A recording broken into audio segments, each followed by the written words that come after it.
Hi there, you've signed up for Utopia Sync, you have your Kubernetes cluster ready to go. Now it's time to the installation. Where do you start? Where do you begin? How do you do that? Let's jump in and have a look at getting the installation file set up and actually installing Utopia.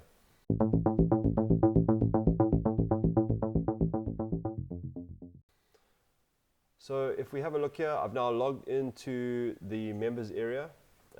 And I'm going to go down here. You can check our access key is now available, so we can go to the installation configurator. Here I'm just going to populate my details with for my key, and we are going to look at the Kubernetes installation today. I've got the knowledge base up here just so that we can have a look, and there's obviously a few prerequisites. I'm going to assume that we've got everything set up here and we can sort of move into the configurator. So if we look at the database section, essentially Utopia requires these three databases: Mongo database, a MySQL database, and a Redis database. You can supply them externally, in which case you would need to tell Utopia what the connection string is. So if you're going to bring your own database, you can actually drop in the connection string here so that it knows what how to connect. But in this example, I'm just going to leave them off. It'll spin up the databases within the Kubernetes cluster itself. So you can give it a custom password if you want. I'm just going to leave it as the default password. In most cases, you don't actually have to tell your Kubernetes cluster to install the volume.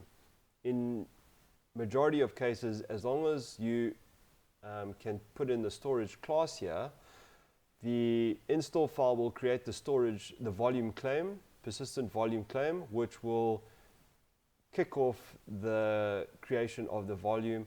If that isn't the case, you can ask it to install the volume here and it will spin it up for you. So I'm going to use this example that we have. I'm just going to get the storage classes here of my install, and here we can use this microcase host path. So I'm just going to copy that, and that will be our storage class for all the databases.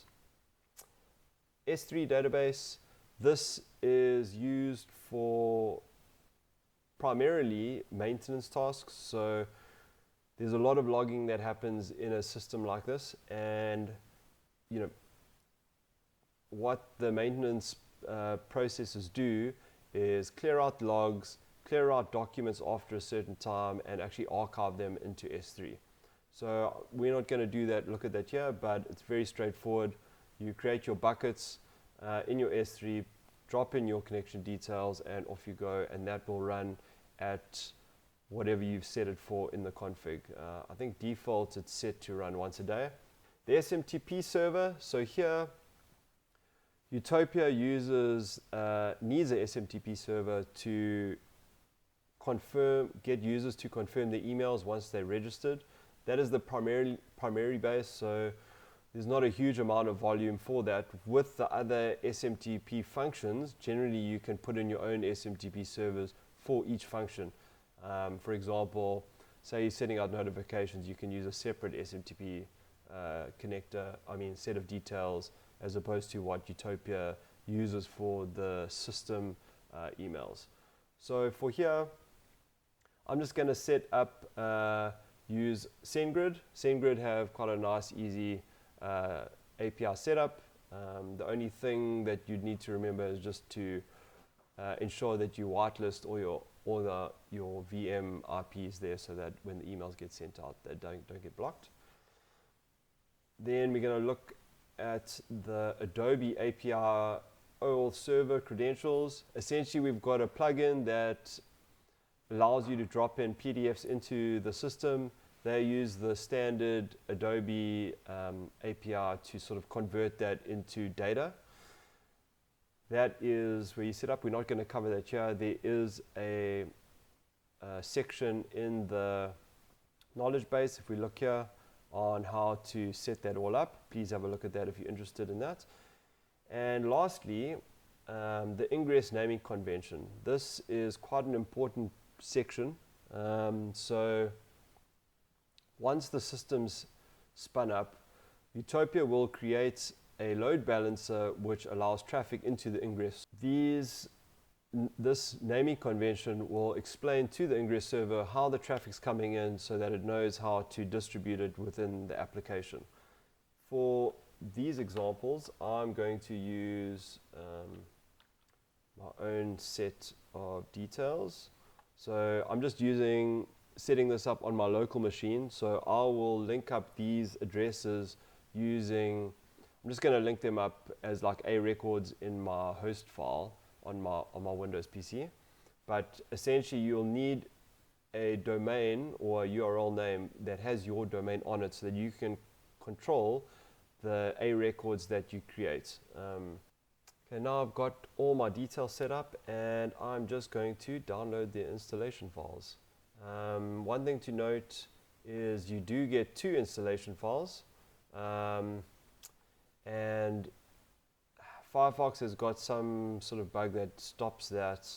I did notice that Safari on Mac as well, you need to allow it to download 2 files. But now that they're here, I'm just going to unzip this, extract all here, that's fine.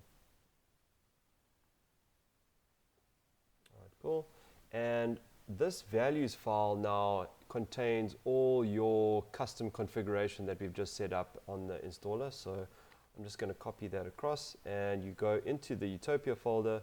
There you can see the values file. I'm just going to replace that file. And now we are ready to install. So I'm just going to navigate to this Utopia folder.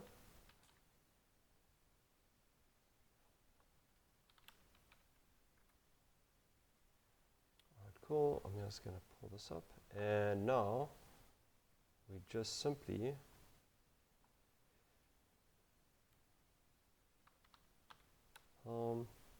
install Utopia, and we're in the right directory. And now we wait. Here we go. We can see the Helm chart now starting to spin up all the deployments. These deployments will have all the right configs that we've set up from the installation folder. If we have a look at the services, we can see here as well. We can see here's the load balancer with the external IP that we assigned it later. So that will be able to access. And if we go look in the secrets here you can see, for example, your sort of Mongo password. So that's the default stuff. That's all there. And now we wait for it all to get assigned to the volumes. Persistent volume claims, there we go. And persistent volumes, our volumes are here, our claims are here, and everything now just needs to get spun up. We can see here the Helm chart has installed successfully, and everything will slowly start to spin up. Okay, awesome. Everything is spun up now. We can see everything is available. It did take some time to spin up, but once everything's sort of going, it all sort of speeds up. The databases especially, everything else will try and get going, but until the databases get spun up, nothing else can sort of get going. So, but everything is all sped up now, and now we can sort of test and see where we are. So I'm going to open up this browser here, and because I haven't set up anything, any certificates locally, I need to just run through this and accept all the endpoints that we created in our config file, all of these over here. So I'm just going to run through them and just accept the certificate. Utopia itself is built looking for HTTPS requests, so accessing it without a certificate just means we need to accept it. We'll continue here. There we go, and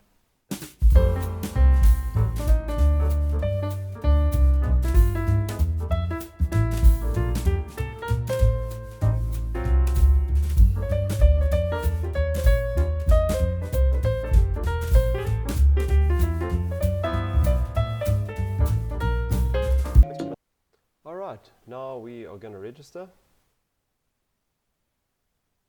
All right, now we have registered and it logs us in. We can go to the integration hub, check, we can new org, create an org, save. There we go, that's saved. We can new data in. Just having a look here just to make sure everything's fine. Just have that open, and I'm just going to post the doc. Post in a document, and that's been posted. We have a look here.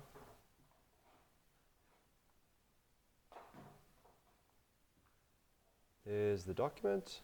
Cool. And here we can see it on the transaction page. Awesome. And now you're ready to roll. And there you have it. Utopia is now up and running.